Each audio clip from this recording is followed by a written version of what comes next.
اور بہت ہی خوبصورت پرنٹڈ ویسٹ کوٹ پہنی ہوئی تھی۔ ایک دم ہیرو لگ رہا تھا۔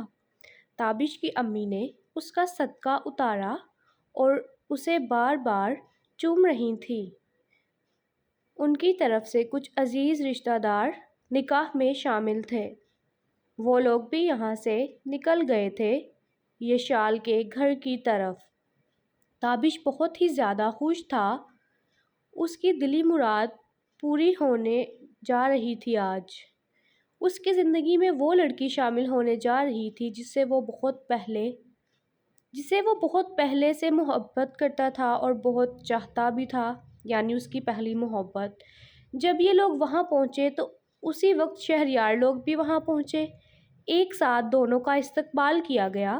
زاویار نے بہت ہی خوبصورت ڈیکوریشن اور انتظامات کیے ہوئے تھے۔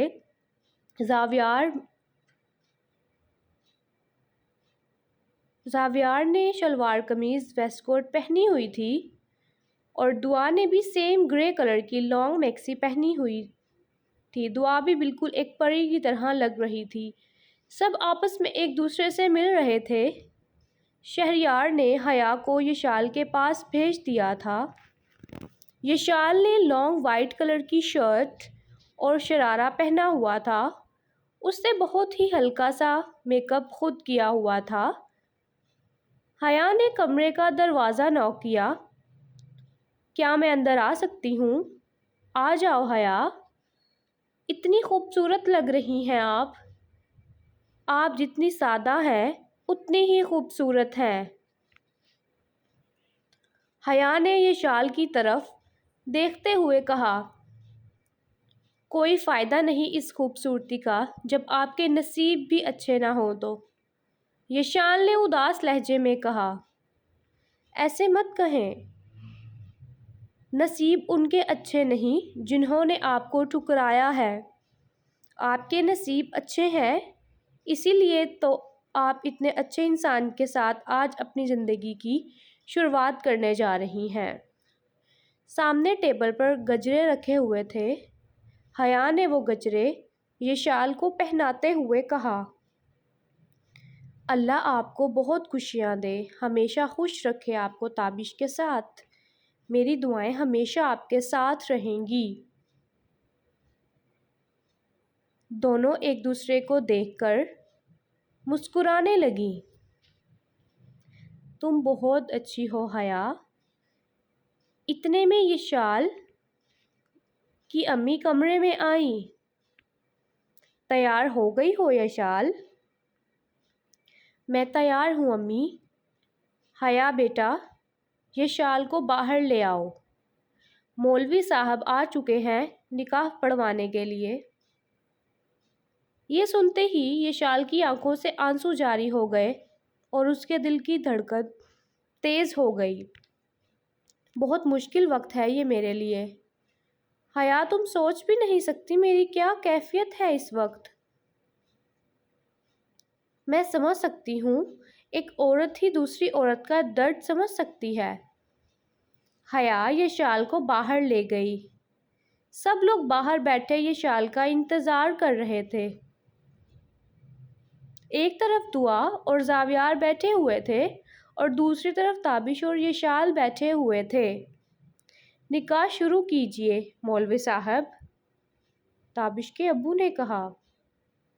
نکاح شروع کیجیے مولوی صاحب، تابش کے ابو نے کہا۔ مولوی صاحب نے تابش کے ابو کے کہنے پر نکاح شروع کیا۔ تابش جمال، کیا آپ کو 50,000 سکہ راج الوقت کے عوض یشال اصغر سے نکاح قبول ہے؟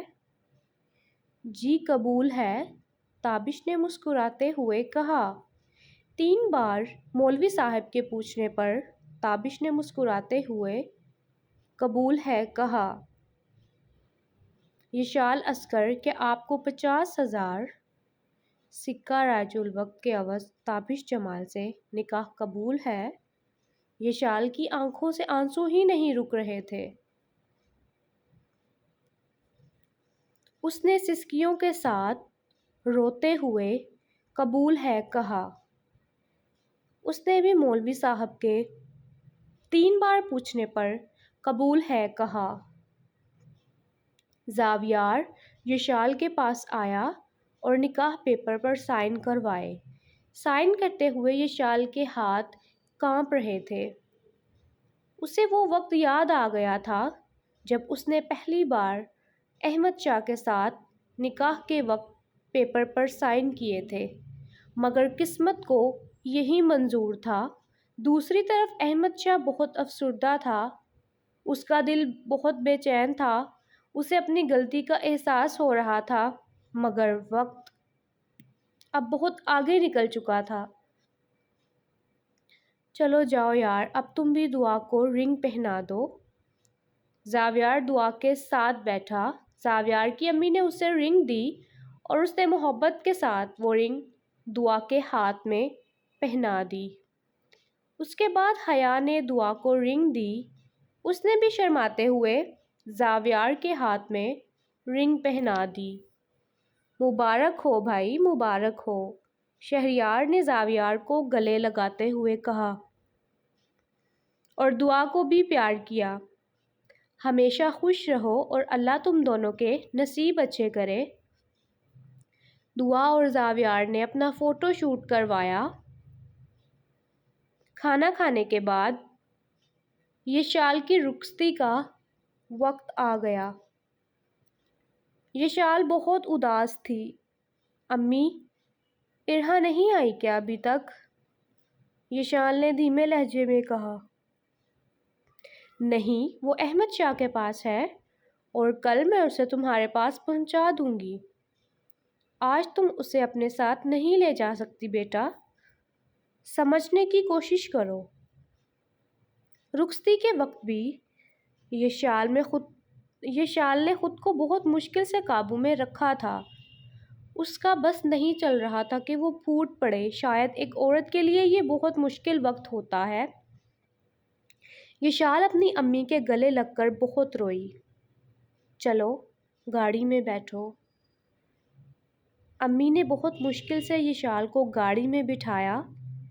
زاویار بھی بہت اداس تھا، مگر آخر کار ایک بار پھر سے اس نے اپنی بہن کو رخصت کر دیا تھا۔ گھر جانے کے بعد بھی یشال بالکل چپ کمرے میں بیٹھی رہی۔ کچھ دیر کے بعد تابش کمرے میں آیا اور یشال کے پاس بیٹھ گیا۔ میں بہت خوش قسمت ہوں جسے تم جیسی لڑکی ملی۔ اللہ کا جتنا شکر ادا کروں کم ہے۔ میں جانتا ہوں تم اداس ہو، لیکن زیادہ دیر تم اداس نہیں رہو گی۔ اب یہ تمہارا گھر ہے، تم یہاں جیسے چاہو رہو، مگر میں چاہتا ہوں تم خوش رہو۔ یہ کہتے ہوئے تابش نے یشال کے ہاتھ پکڑے اور بوسہ لیا۔ بھائی پتہ نہیں کہاں ہے، شہریار نے کہا۔ سامنے سے احمد شاہ ارہا کو لے کر آ رہا تھا۔ اس کے پیچھے گارڈ بہت سارا سامان لیے اندر کی طرف آ رہا تھا۔ یہ اتنا سامان؟ امی نے حیرانگی سے کہا۔ یہ سب کچھ میری بیٹی کے لیے ہے، احمد شاہ نے ارہا کی طرف دیکھتے ہوئے کہا۔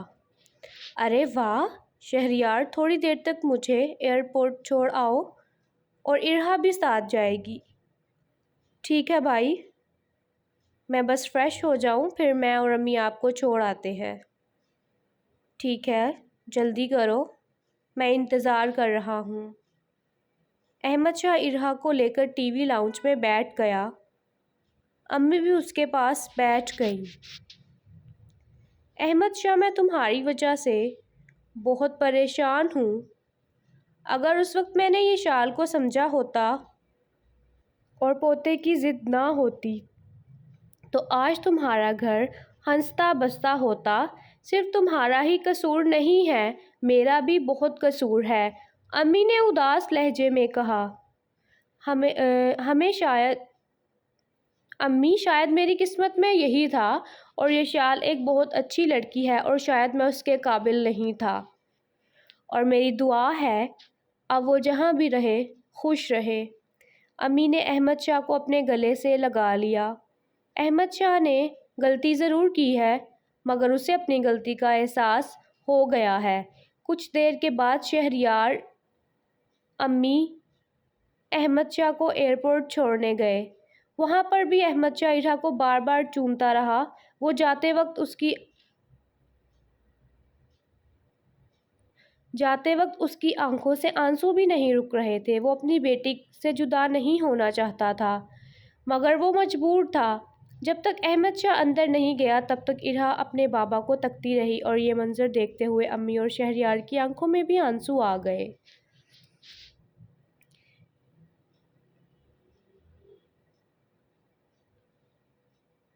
وانیہ جو پوری طرح سے پاگل ہو چکی تھی، جسے اپنی کوئی ہوش نہیں تھی، جو دوسروں کی زندگی برباد کر کے اپنی زندگی تباہ کر بیٹھی تھی،